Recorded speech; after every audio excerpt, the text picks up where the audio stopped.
Yo les geeks, j'espère que vous allez bien. Bienvenue dans cette première partie sur la série routage statique. Alors dans cette première partie, nous allons faire une introduction sur le routage statique. Allez, c'est parti. Alors donc du coup, avant de parler du routage statique, concrètement, commençons de voir d'abord c'est quoi le routage. Le routage ici, tel que vous pouvez le voir à ce niveau sur la définition de Cisco, c'est un mécanisme que les routeurs utilisent pour faire véhiculer les informations sur un réseau. Qu'est-ce que ça veut dire concrètement? Alors, donc du coup, ici, je vais aller directement sur ma topologie de réseau. Vous allez voir, ici, vous avez une topologie de réseau. On est d'accord? Très bien.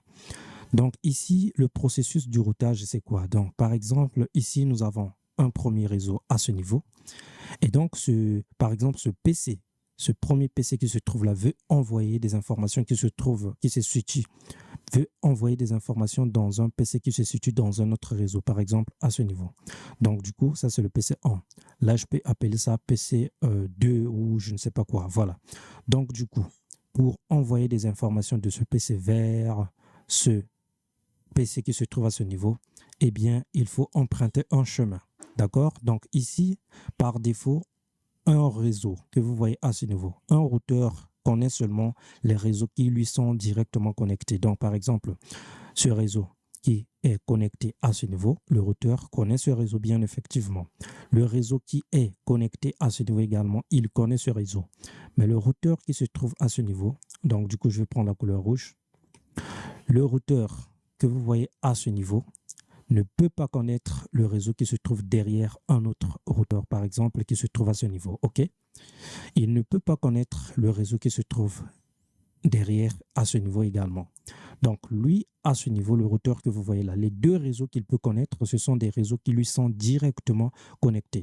Le premier réseau, c'est ce réseau, et le deuxième réseau, c'est ce réseau, et ça s'arrête par là. OK? Voilà. Et pareil pour ce routeur. Donc, si je viens par exemple sur ce routeur numéro 2, lui, il connaît seulement les réseaux qui lui sont directement connectés. Il connaît ce réseau qui est à ce niveau, il connaît ce réseau, il connaît également ce troisième réseau, et ça s'arrête par là. Il ne connaît pas ce réseau qui se trouve ici, il ne connaît pas aussi ce réseau qui se trouve à ce niveau. Voilà. Et ici, donc, il faut configurer ce qu'on appelle par le routage. D'accord? Et donc, pareil pour ce routeur que vous voyez là, lui également, il connaît seulement deux réseaux. Le premier réseau, c'est ce réseau qui lui est directement connecté et ce deuxième réseau qui se trouve à ce niveau. Voilà. Donc, il ne connaît pas ce réseau, il ne connaît pas ce réseau, il ne connaît pas ce réseau.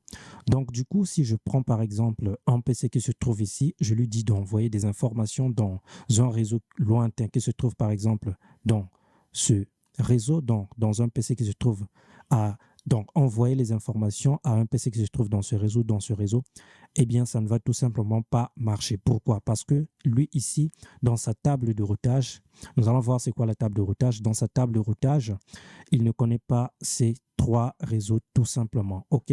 Donc, par défaut, il connaît seulement les deux réseaux qui lui sont directement connectés. Très bien. Donc, du coup, ici, il faut faire participer le processus de routage. Ce processus qui va nous permettre donc d'acheminer les paquets, de créer un chemin. Et donc, le routage que nous allons faire va nous permettre de faire quoi concrètement? Donc, ici, on tombe maintenant sur le routage. Prenons par exemple ce PC. Ce PC, il connaît ce réseau. On est d'accord, OK? Il connaît également ce réseau. Il ne connaît pas les trois réseaux qui se trouvent derrière ces routeurs-là. Donc, rappelez-vous, un routeur ne connaît pas un réseau qui se trouve derrière un autre routeur voisin. Donc, du coup, ici, ce que nous allons faire, c'est quoi? Je vais accéder au niveau de ce routeur. Ensuite, je vais lui dire, par exemple, pour atteindre le réseau qui se trouve à ce niveau, donc pour atteindre le réseau qui se trouve à ce niveau, tu dois sortir par cette interface. Et ensuite, le routeur qui se trouve ici, comme lui, il connaît ce réseau, eh bien lui, il va savoir rediriger le paquet vers la destination. Pareil pour ce routeur. Je vais lui dire, pour atteindre le réseau qui se trouve derrière ce routeur, donc qui est ce réseau, tu dois sortir par cette interface et ce routeur, comme lui, il connaît ce réseau, eh bien lui, il va savoir rediriger le paquet. Donc, c'est ça, en fait, le processus de routage que nous allons faire va servir à ça, à indiquer quel chemin est-ce qu'il faut emprunter pour atteindre le réseau X, pour atteindre, par exemple, le réseau qui est derrière ce routeur. C'est ça, le processus de routage. C'est à ça que le routage va nous servir. Donc, ici, si vous avez compris cela, je peux reformuler ma définition. Je peux dire tout simplement que le routage, c'est le processus qui nous permet de créer un chemin ou bien d'acheminer le paquet d'une destination, donc d'une source vers une destination. Donc, ça peut être d'ici vers ce réseau. Ça, c'est un processus de routage. OK? Très bien. Alors, ici, nous allons passer à une autre chose importante. Ici, comme vous pouvez très bien le voir, vous avez deux types de routage. Nous avons le routage statique et le routage dynamique. Alors, quelle est la différence entre le routage statique et le routage dynamique? Donc, cette formation est uniquement consacrée au routage statique. Nous ferons peut-être d'autres formations sur le routage dynamique, mais ça, c'est après. Donc, du coup, ici, nous avons le routage statique. Comme vous pouvez le voir sur la définition de Cisco, Cisco nous dit que pour le routage statique, l'administrateur configure manuellement les routes pour chaque destination.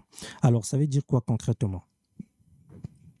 Essayons un peu de faire la différence avec le routage dynamique. Alors que pour le routage dynamique ici utilise des protocoles de routage. Ici, les protocoles de routage, ça peut être OSPF, BGP, ça peut être EIGRP, ça peut être RIP, etc. Et j'en passe, il y en a tellement. Donc, du coup, ici, apprendre automatiquement la topologie d'un réseau et s'adapter aux modifications. OK? Donc, le routage dynamique va apprendre automatiquement le chemin, va apprendre automatiquement les routes une fois que vous avez configuré ce routage dynamique. Bien, concentrons-nous sur le routage statique. C'est quoi le routage statique? Donc, du coup, je vais repartir sur mon schéma, comme ça nous allons bien comprendre. Donc, ici, par exemple, vous avez ce schéma. D'accord? Donc, du coup, le routage statique va vous permettre de faire quoi? Je suis, par exemple, au niveau de ce réseau. OK? Mon objectif, c'est de faire communiquer ce routeur plus donc ce réseau et également ce réseau. Donc, ici, comme vous pouvez le voir, par défaut, ce routeur-là connaît seulement le réseau qui se trouve à ce niveau et le réseau qui est ici. Donc, les réseaux qui lui sont directement connectés. Et pour lui dire que pour aller à tel réseau, qu'est-ce qu'il faut faire? Nous allons configurer un routage. Et le routage, ici, ça peut être statique ou dynamique. Et le routage statique va consister à faire quoi? Donc, je vais lui dire, par exemple, au niveau du routage statique, ça va se passer comme suite. Je rentre donc au niveau de ce routeur et moi, donc en tant qu'administrateur, manuellement, je vais lui dire pour atteindre le réseau qui se trouve derrière ici, je vais dire à ce routeur, tu dois sortir par l'interface qui se trouve juste là, serial 1. OK? Tu dois sortir par cette interface. Et ensuite, comme ce routeur-là, il connaît le réseau 11.00.1/8, eh bien, je vais atteindre la destination. Donc, il suffit de dire par quelle interface est-ce qu'il faut sortir pour atteindre ce réseau de destination. Et le routeur voisin saura donc rediriger le paquet vers la bonne destination. Et pareil, quand vous regardez très bien, si je veux atteindre ce réseau qui se trouve ici, par quelle interface est-ce que je dois sortir? Est-ce que par cette interface ou cette interface? Eh bien, c'est à ce niveau, parce que le routeur qui se trouve ici, lui, il ne connaît pas directement le réseau qui se trouve là. Mais ce qu'il va faire, c'est quoi? Lui, il va envoyer un paquet à ce niveau. Il va lui dire, tiens, je veux atteindre le réseau 192.168.3.0/24. Est-ce que tu connais ce réseau? Non. Lui, il va demander à son voisin.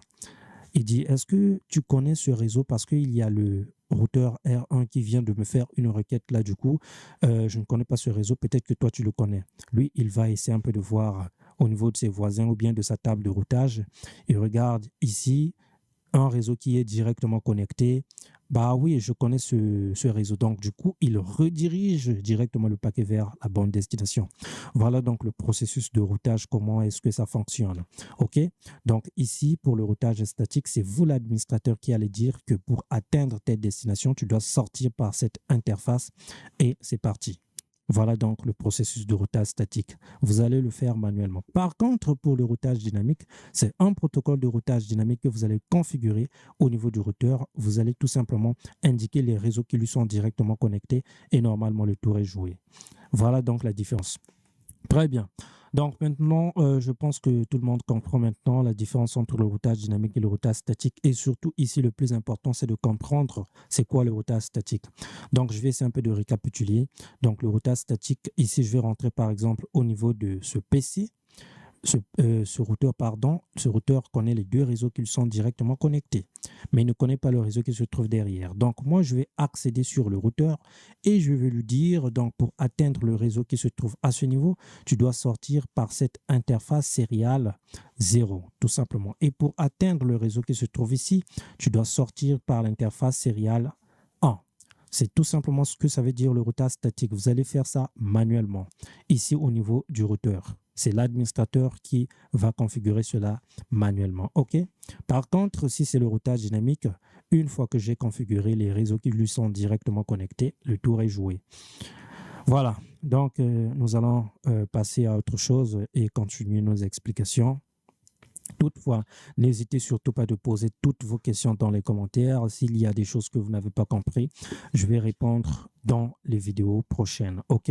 Voilà. Donc, nous allons avancer comme ça. Ne vous gênez surtout pas. Vous pouvez poser toutes vos questions. Je vous répondrai correctement dans les vidéos. Voilà donc la définition de Cisco sur le routage statique, mise à jour manuelle de tous les équipements du réseau. OK? Voilà. Donc, si vous configurez le routage statique, bien effectivement, vous allez accéder au niveau de chaque routeur et indiquer les routes que vous devez atteindre, chaque route. Voilà, c'est ça la différence. Donc, si vous avez une perte de lien, la route existe toujours, mais pas de retour. Donc, du coup, vous devez configurer encore manuellement et tout. Voilà. Alors, donc, du coup, ici, Cisco mentionne encore une chose très importante. Le routage statique n'est pas adapté pour les grands réseaux. Oui, bien effectivement. Imaginez si vous avez un réseau qui a plusieurs routeurs, vous avez un réseau vraiment très énorme. Vraiment, je vous assure, avec le routage statique, ça va être très, très, très compliqué. Là, il faut opter pour le routage dynamique avec un protocole de routage très puissant comme le OSPF. L'OSPF, OK? Voilà, donc le routage statique est adapté pour les petits réseaux. C'est adapté si vous avez 3 routeurs, vous avez 2 routeurs, voilà. Donc, 3 routeurs, 2 routeurs, je pense que là, vous pouvez faire du routage statique. Il n'y a pas de problème. Mais avec un réseau énorme, imaginez vous avez 10 routeurs, des trucs 20 routeurs, vous allez configurer le routage statique, c'est énorme. Voilà, donc retenez ça, c'est pour les petits réseaux. 3 routeurs, 2 routeurs, des petits réseaux vraiment des réseaux, des petites entreprises et tout, petites structures, quoi. Voilà. Donc, c'est un peu ce que je peux dire sur le routage statique. Alors, donc maintenant, nous allons parler de la table de routage. C'est quoi la table de routage? Sur la table de routage, voilà, si vous tapez par exemple la commande show IP route, donc c'est la commande qui va vous permettre de vérifier la table de routage sur un routeur. Et ça va vous afficher les informations suivantes. Donc ici, vous avez code. Au niveau de code, comme vous pouvez très bien le voir, vous avez L. Donc L, c'est pour local. Si vous voyez une route à ce niveau, d'accord, une route avec la lettre L, tout simplement, ça veut dire que c'est une route locale. Quand je dis route locale, qu'est-ce que j'entends par route locale concrètement? Ça veut dire tout simplement, donc je vais revenir à ce niveau. Attention. Voilà, donc ici, j'ai un schéma, comme vous pouvez le voir. Quand c'est local, en fait, c'est une route connectée directement. Alors, je vais vous expliquer ça concrètement. Quand vous voyez le L à ce niveau, c'est local. Ensuite, C, c'est connected. Donc, comme vous pouvez le voir à ce niveau, regardez très bien. Ici, j'ai une route avec la lettre L. J'ai une route avec la lettre C. Ça, le L, en fait, c'est l'interface où nous avons l'interface de notre routeur, en fait. Donc, je vais partir sur le schéma. Je vais vous expliquer le C et le L. Voilà. Donc, du coup, je vais partir sur mon schéma. Attention. OK. Donc, ici, regardez très bien. Le L, j'ai dit local. Après, nous avons le L et le C. Donc ici, le C, en fait, c'est une route qui est directement connectée. Par exemple, cette route que vous voyez ici, le réseau 10.0.0.1/8, va apparaître avec la lettre C. parce que c'est un réseau qui est directement connecté. C'est un réseau qu'il connaît déjà avant même de faire du routage. Et c'est ce réseau qui sera affiché avec la lettre C. Pareil à ce niveau. Le réseau 192.168.1.150/24 sera affiché avec la lettre C parce que c'est une route qui est directement connectée à ce niveau. OK? Voilà. Alors, les réseaux qui se trouvent par exemple à ce niveau. Prenons d'abord la lettre L. La lettre L, c'est local, pour local. Local, en fait, c'est généralement l'adresse de l'interface de notre routeur à ce niveau. Donc, c'est cette adresse-là qui sera affichée comme route locale, comme le local. OK? Voilà. Maintenant, les réseaux qui se trouvent à ce niveau, les réseaux distants qui se trouvent derrière les routeurs, quand nous allons les configurer en routage statique, ces réseaux-là seront représentés avec la lettre S qui dit statique. Donc, du coup, je vais repartir à ce niveau. Regardez, au niveau de la table de routage, vous allez voir le S. Si je cherche le S, voilà, S, comme vous pouvez le voir à ce niveau. S, c'est pour statique. Donc, ici, si vous voyez une route avec la lettre S, ça veut dire que c'est une route statique qui a été configurée avec le routage statique par l'administrateur. Donc, par exemple, regardez très bien à ce niveau. Je vois deux routes avec la lettre S. Ça veut dire tout simplement que c'est cette route qui se trouve à ce niveau, 192.168.20.0/30. C'est une route statique. Donc ça, c'est statique. Là également, j'ai une deuxième route statique. OK? Voilà. Donc, si par exemple, vous avez utilisé un protocole de routage comme OSPF, eh bien, OSPF est représenté avec la lettre O. Donc, si je vois une route à ce niveau avec la lettre O, ça sera une route qui a été configurée avec OSPF. Voilà donc la table de routage et les informations qui se présentent concrètement. OK? Voilà, donc je pense que vous comprenez. N'hésitez surtout pas de poser toutes vos questions. J'y répondrai dans les prochaines vidéos. Et c'est un peu ça, voilà. Alors voilà donc les génies, j'espère que cette vidéo vous aura plu. On se retrouve donc dans la prochaine leçon où nous allons passer directement à la configuration du routage statique. N'oubliez surtout pas que vous êtes les génies. On se retrouve à la prochaine.